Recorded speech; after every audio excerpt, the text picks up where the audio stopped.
My wife had several extramarital partners and we are getting divorced. Just need to vent a little. My wife got tested for STDs the same afternoon that she returned from an 8-week-long business trip. Used a solo shopping trip to conceal the appointment. Throwaway for reasons. My wife is a great person and we have always gotten along. We have been married for almost 2 years and we've been together for 4.5 years. We are in a monogamous relationship and have both had several partners prior to our relationship. Every year, my wife goes on a long business trip, typically about 2 months. During this time, communication over the phone and email can be difficult, contingent upon the technological issues where she works. She really enjoys her work during business trips and usually comes home feeling fulfilled and excited about life. Normally when she comes home, she takes a day or two to rest and overcome the jet lag.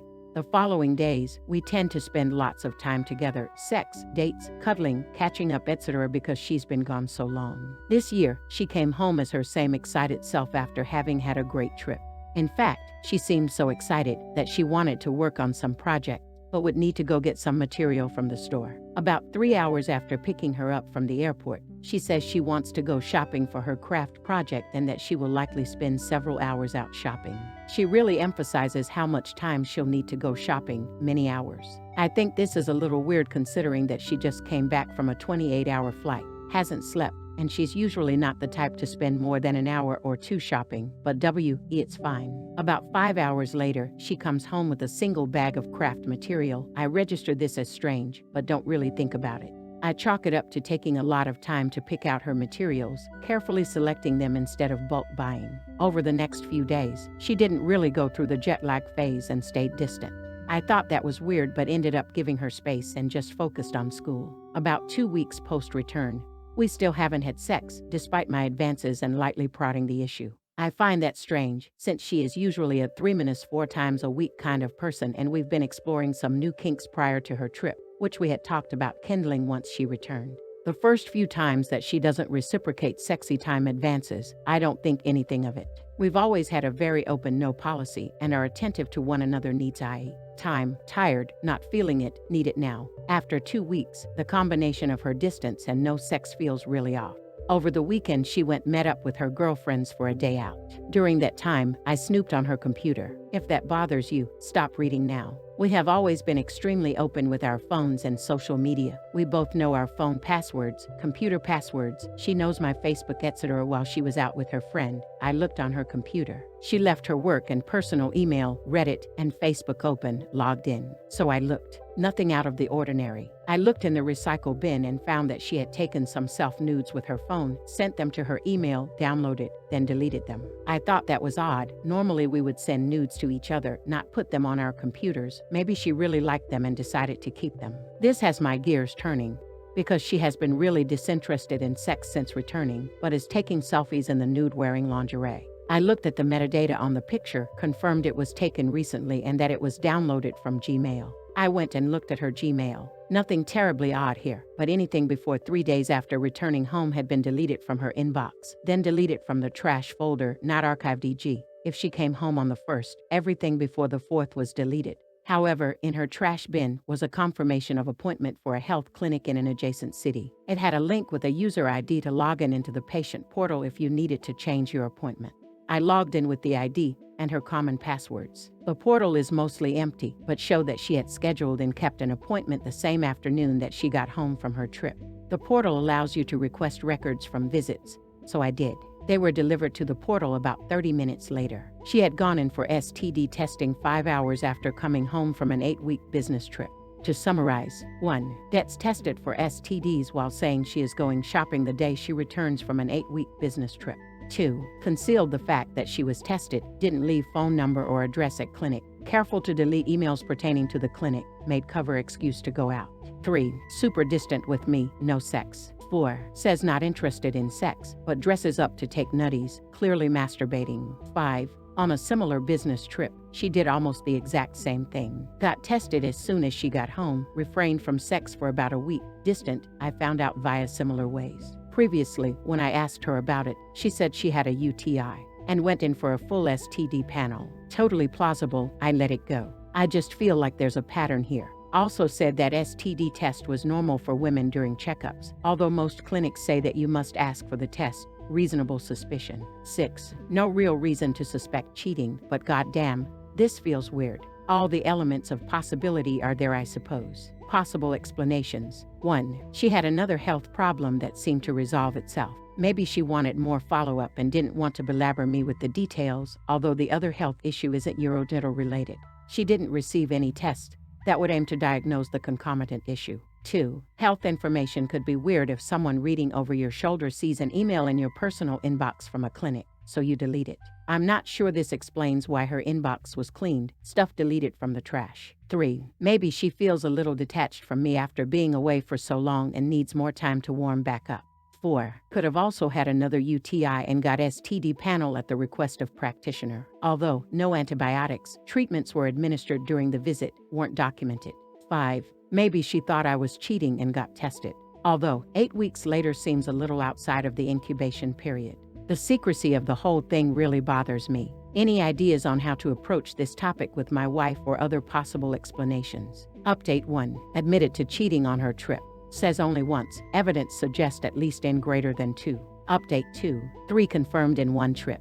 Digging in now. Update 3. Typical it was a one-time thing responses. It was your fault responses. Confirmed at least 3 dudes during her last trip. Likely systemic serial cheater since we've been together. Refuses to admit anything outside this business trip even though she had carbon copy behavior 2 years ago. Refuses to be honest. Claims she wasn't going to meet anyone on her current solo camping trip. I know otherwise. Keep catching her in lies. Filing papers meow. Update 4. It's at least 4 now. 1 on her first trip 2 years ago, hence the STD test then. Mutual friend knew about it, kept it secret. This is days, a week after we got engaged. TLDR, SO secretly got tested for STDs the day she returned from a long business trip. Is clean, but concealed the appointment and intentionally deleted any evidence of testing. So has been disinterested in any sexual contact for 2 weeks since her return. I found out about the test but haven't spoken to her about it. What is the best way to broach the topic? Update 5. Hey folks, I'm at D-Day plus 55 and I wanted to share a little bit more of my story and just talk it out. It gets a bit lonely at night and that's when my gears start cranking without the noise of the day to keep up distractions, so writing it out and clearing the air is perhaps cathartic. Wife and I have been married for 1.5 years, together for 4.5. We are both graduate students. I'm working towards my MD, PhD in genetics, and she is working towards her PhD in microbiology. No kids, few assets, not much debt. Here's the backstory if you'd like more information. TLDR, backstory, SO secretly got tested for STDs the day she returned from a long business trip. I found out, confronted her, so admitted to sleeping with 3 people on the trip and 1 person 2 years ago. Luckily, we study at different schools. I'm on the West Coast and she studies at my undergraduate institution in another state. When I found out and confronted her, she was on her way back to her school to do lab work and have committee meetings. So our communications were largely conducted via text messaging and email. She was too much of a coward to speak to me on the phone. I suppose the discovery of infidelity in one's relationship is shocking and painful and begins to pave an arduous road towards the penultimate reconciliation or the parsing of community property. In my case, it's been the latter. It's not the sex that bothers me. I can understand those inclinations. I'm a biologist. Attraction, emotional investment, feeling wanted, the taboo of risk, adrenaline, those things make sense to me. What I could not understand is how my wife, someone I adore and respect immensely, could lie to her affair partners about who and what I am. It's like her inner monologue flowed freely to them, her true thoughts about me expressed vocally. That made me physically sick.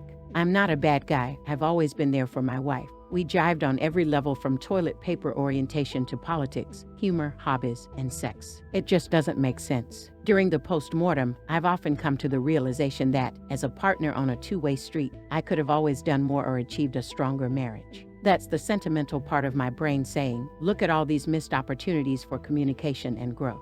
If you had really loved your wife, you would have figured it out and met her needs. That's a deadly game of roulette to play. The retrospective what if on infinite regression plays discordantly upon the soul. If the discovery of infidelity wasn't shocking enough, I also asked my wife to reconcile. She denied. I gave her a list of demands with 7 items. The header reads, the ground rules. If you choose not to comply or I suspect that you have failed to comply with these rules, I will divorce you.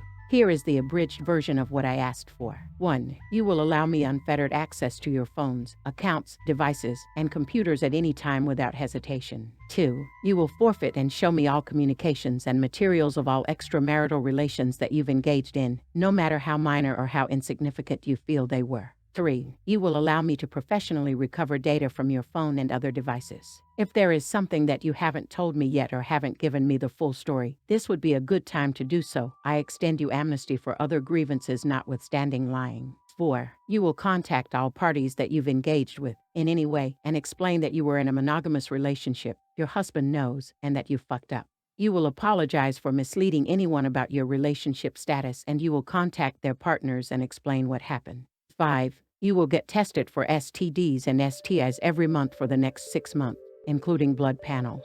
This information will be made available to me at my request. 6. You will seek and engage in cognitive behavioral therapy until you have been treated for your dysmorphia, eating disorder, and have healthy managed your sexual assaults. You and I will receive marriage counseling indefinitely or until we both feel that our problems have been resolved. We will both engage in communication coursework or reading. 7. Rules for opening the relationship. Maybe too controlling. Everything that I asked her for, I also offered to reciprocate where applicable. The first bloodletting was the discovery of the infidelity. And the mortal strike was her denying me safety in the relationship through dismissal of my needs. Once it was clear that she wasn't trying to reconcile, I was ready to burn it to the ground. I threatened to contact her partners, contact her AP's SOs, file professional misconduct complaints, contact her research board about misconduct, and contact her direct bosses. She freaked out and suddenly became extremely receptive to what I was asking for. Begged me not to ruin her career. Begged me not to tell anyone. I felt bad, apologized, and told her I wouldn't do that. By then, she had already gone to her bosses and conveyed some truth-trickled story to them. I obviously added a lot more pain to the situation by playing that card. This was almost a month ago. She filed for divorce the next day, threatened to file an order of protection so that I wouldn't contact people in her life, and then told me she couldn't forgive me for threatening to expose her like that. That's when I woke up. I had been drowning, undergoing hemorrhagic shock, and the hypothermia was creeping in. I had been desperately trying to get my wife, on the shoreline, to throw me a life preserver. My actions caused her to get her feet wet and she couldn't handle it. I started to understand who she was, weak and cowardly, not exactly life partner material. A few weeks later, I had a realization. It was like she died. That's what the pain and emptiness and anger feels like. I found out later that she was still in contact with one of her partners. Another punch in the gut. Anyways, that's where I'm at. I applaud you if you made this far. Our divorce is underway and will hopefully be resolved cleanly. For the time being, things here are quiet, empty, and lonely. My schoolwork has suffered and I'm thinking about taking some time off to process everything. Thanks for listening. Update 6. I've been reflecting on this question more and more as I think about dating again. A few things have struck me in my past relationship as being red flags for cheating. 1. My soul would never ask me to do something, she would demand it. For example, when we first started dating, I was helping her hang some pictures. At one point, I was across the room and she flatly said, "Hand me the hammer." She didn't ask. She wasn't polite about it. Her tone indicated it was not a question, but a command. She felt a baseline of entitlement. 2. My soul would always cheat during board games to win. Always. It got to the point where I could no longer play a board game with her without constant surveillance that she wasn't sneaking $500 from the bank during Monopoly or miscalculating points during Phase 10. Again, something that screamed the rules don't matter for me. What are your experiences and what kind of behaviors can be avoided in future relationships? Now let's see what the community has to say. Opinion number 1 says, how did you deal with your cheating so continuing a relationship with the AP? Where OP replied, you dump them and go no contact. Your SO does not have your best interests at heart. He does not love you. He does not respect you. He feels entitled to cheat on you with this OW. Do not listen to his words. Listen only to his actions. His actions are the unfiltered dialogue of his mind. The things he says may feel nice in the moment, but he has shown those promises to be farcical.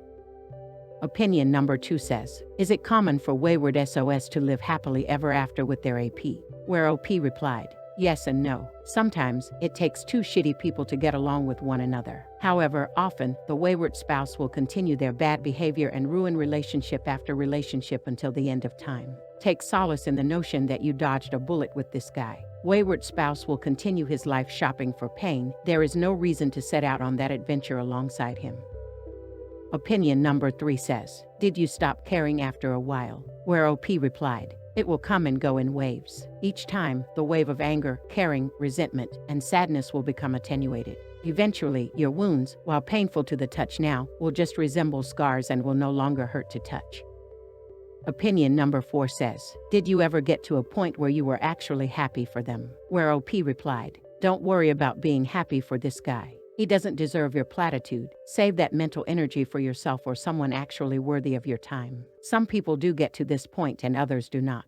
I think the healthiest course of action is to put him as low as you can on your care meter. Opinion number 5 says, why did you give up on reconciliation? Where OP replied, gave her a list of demands. Harsh. I asked for monitoring, transparency in the relationships, mandatory counseling MC plus individual for both of us, and offered the possibility of opening the relationship in a healthy way. Initially, she said she would work on everything. Then she did nothing over a month. I pressed her to be proactive. She nothing again. I got fed up and threatened to expose her to her multiple affair partners. She didn't like that and filed for divorce instead. I should also mention that I dropped the monitoring. No one wants to babysit their SO in live constantly parsing truths. I stupidly asked to reconcile again. She needed time and wanted to date other people. Best thing that ever happened to me. Don't need that kind of shit in my life.